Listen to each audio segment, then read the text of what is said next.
안녕하십니까. 신주기 목사입니다. 신주기 목사와 함께하는 잠언 묵상 오늘 제 25강이 되겠습니다. 무더운 여름 여러분들 건강에 늘 유념하시고요. 오늘 우리에게 주시는 말씀은 잠언 5장 15절에서 23절의 말씀입니다. 너는 내 운물에서 물을 마시며 내 샘에서 흐르는 물을 마시라. 어찌하여 내 샘물을 집 밖으로 넘치게 하며 내 도랑물을 거리로 흘러가게 하겠느냐. 그 물이 내게만 있게 하고 타인과 더불어 그것을 나누지 말라. 내 샘으로 복되게 마라 하라. 내가 젊어서 취한 아내를 즐거워하라. 그는 사랑스러운 암사슴 같고 아름다운 암노루 같으니 너는 그의 품을 만족하게 여기며 그의 사랑을 항상 연모하라. 내 아들아 어찌하여 음료를 연모하겠으며 어찌하여 이방 계집의 가슴을 안겠느냐.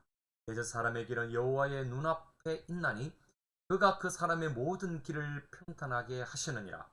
악인은 자기의 악에 걸리며 그 죄의 줄에 매인하니 그는 훈계를 받지 아니함으로 말미암아 죽겠고 심히 미련함으로 말미암아 혼미하게 되느니라. 아멘. 오늘 저는 이 말씀으로 한 운물한 남편이라고 하는 그런 제목으로 말씀을 여러분들과 함께 나누며 은혜 받기를 원합니다. 운물안 개구리가 아니라 운물안 남편. 예.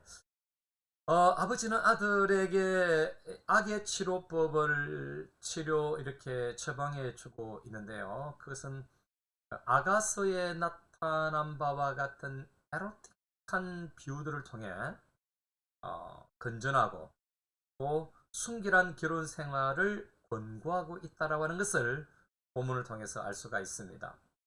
저는 이 악의 치료법에 대해서 몇 가지, 세 가지로 여러분들에게 말씀을 드리려고 합니다. 첫째는 합법적 결혼이 가져다 주는 유한을 족하게 여기며 절기라고 그렇게 하고 있다라고 하는 것입니다.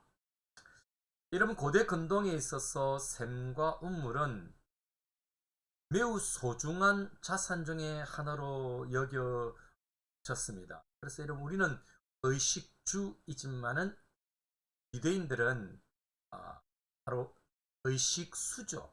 의식수. 그러니까 그만큼 물이 중요한 것입니다. 그런데 여러분, 여기서 아내를 샘과 운물에다가 비유한 것은 아내에 대한 소중함을 그만큼 특별하게 강조하기 위함이었다고 볼 수가 있는 것입니다. 그리고 그 운물을 마시며 라고 하는 그 말 속에는 본능적인 욕구의 충족이라는 뜻이 함의되어져 있는 것입니다. 그래서 여러분 15절에 보면 정상적인 부부 사이에 아주 건전한 성생활을 근면하는 것으로서 순결하고 깨끗한 성생활은 건강에 유익한 맑은 샘물을 마시는 것과 같다라는 사실을 비유한다라고 볼 수가 있을 것입니다. 여러분, 두 번째 악의 치료법은 아내의 소중함을 알고 아내와의 충실하고 순결한 결혼 생활을 하라고 하는 것입니다. 자, 여러분, 내 샘물을 집 밖으로 넘치게 하며 내 도랑물을 거리로 흘러가게 하겠느냐라고 하는 것은 여러 가지 해석이 가능합니다. 내 아내를 순결한 결혼 생활 안에만 숨겨두라는 그런 의미로 한번 또 접근을 해보도록 하겠습니다. 즉, 남편이 아내에게 충실하지 않으면요, 여러분, 아내는 난잡해지지 않겠습니까? 그러므로 아내의 소중함을 알고 합법적인 아내와의 충실하고 아주 순결한 결혼 생활을 제삼 강조하는 것이다 라고 볼 수가 있을 것입니다. 자, 여러분, 세 번째는 아내를 복되게 하며 즐거워하며 아내를 극진히 사랑하라 라고 그렇게 악의 치료법을 가르쳐 주고 있습니다. 여러분, 샘으로 복되게 하라고 하는 것은 아내와의 관계를 복되게 하는 것이며 생육하고 번성하는 길을 말하기도 하는 것입니다. 뿐만 아니라 여러분, 젊어서 취한 아내를 즐거워하라고 하는 것은 여러분, 성적인 즐거움과도 관련이 되어져 있는 것입니다.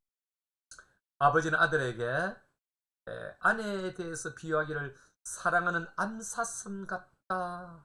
아름다운 암노루 같다라고 그렇게 말합니다. 여러분, 이것은 성적인 매력을 드러내는 은유로 사용된 듯 합니다.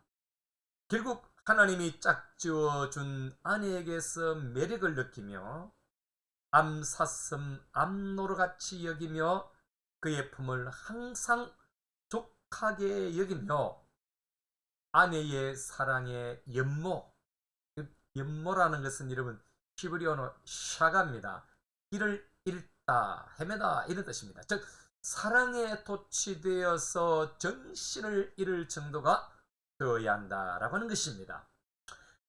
그러나 여러분 20절에 그러나로 시작하여 음료를 피하여야 한다는 사실을 강조하면서 아버지의 가르침을 이렇게 마지막으로 정리하고 있습니다. 두 가지입니다. 첫째는 아내에게 도취되어야 하지만은 음료에게는 취하지 말라라고 하는 것입니다.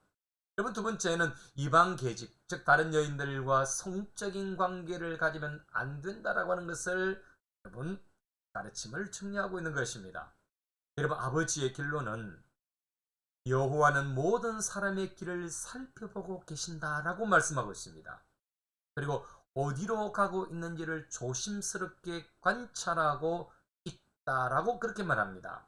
특별히 악인의 악과 죄는 부메랑이 되어서 자신의 악에 끌려들게 되고 죄의 줄에 매이게 된다라고 말씀하고 있는 것입니다.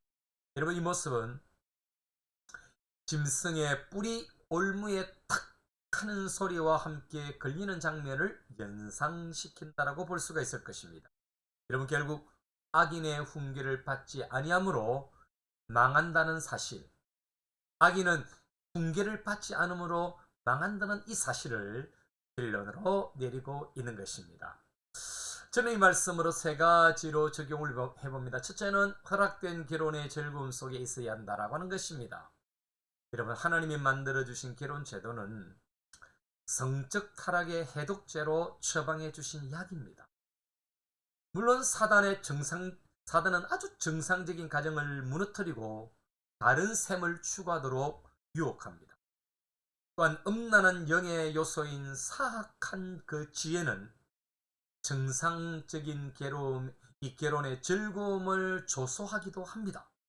그러나 하나님이 주신 결혼이라는 선물은 우리를 거짓된 음행의 모든 쾌락을 훨씬 능가한다는 사실을 잊지 말아야 합니다.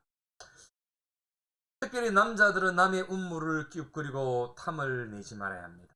마치 미혹받은 인간이 선악과를 바라본 것과 같은 그런 시선으로 여러분 홀려서는 안 되는 것입니다.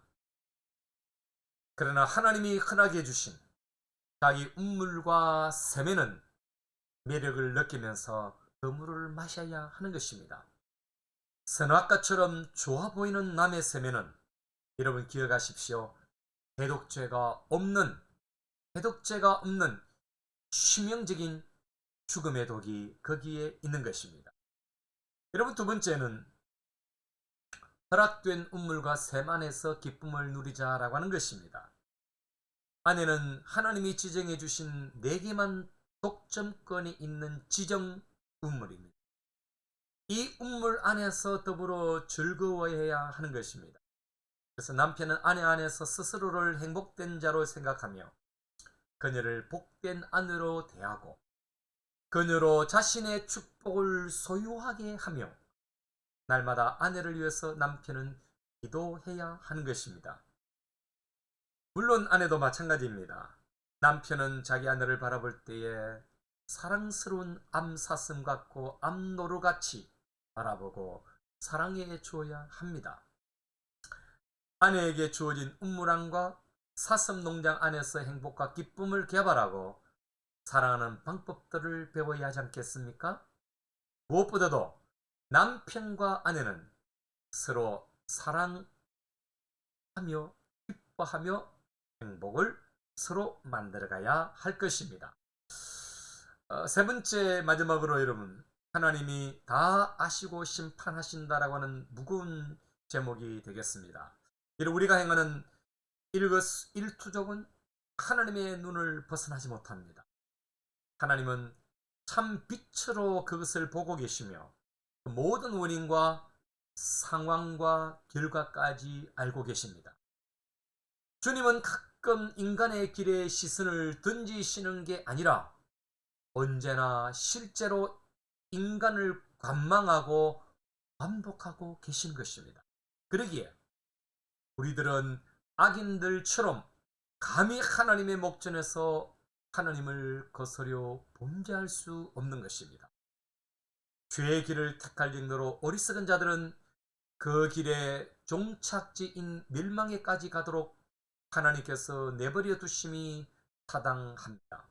이것이 왜 우리가 감각적 욕망의 유혹에 대하여 경각심과 결단력으로서 방어해야 하는지에 타당한 이유가 되는 것입니다. 말씀을 맺으면서 이런 기도로 한번 올려보면 어떻겠습니까? 주여, 주 안에서 행복한 부부 생활이 주어진 관계 속에서 이루어지게 하소서. 다른 운물과 셈에 기웃거리지 않게 하시고 부부 사이에 서로가 행복을 만들게 하소서. 우리의 일거일투족을 보고 계시고 알고 계시는 하나님 앞에서 다른 삶 되게 하소서. 아멘. 이것이 저와 여러분의 기도가 되기를 바라고, 여러분의 가정이 행복한 가정이 되기를 바라고, 여러분의 자녀들에게도 이와 같이 바른 교육으로 행복한 가정이 여러분의 자녀들에게 대대로 이어지기를 주님의 이름으로 축복합니다. 감사합니다.